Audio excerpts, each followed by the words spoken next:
ఇప్పటికీ కూడా చాలామంది ఇళ్లలో భోగి పండగ రోజు నాడు సాయంత్రం పేరెంటాళ్ళని పిలిచి చిన్న చిన్న పిల్లలకి భోగి పళ్ళు పోస్తూ ఉంటారు. అయితే ఈ భోగి పళ్ళు దేనికి పోస్తారనే విషయం చాలామందికి తెలియదు.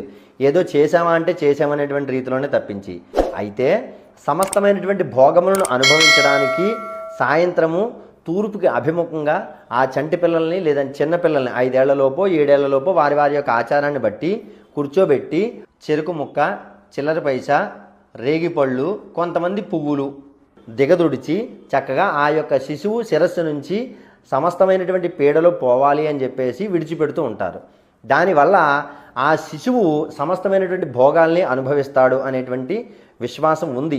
అయితే భోగాలు అనుభవించడం ఏమిటి శిశువు అంటే, ఏ విధమైనటువంటి శరీర ఇబ్బందులు లేకుండా చక్కగా వాడు పాలు తాగుతాడు.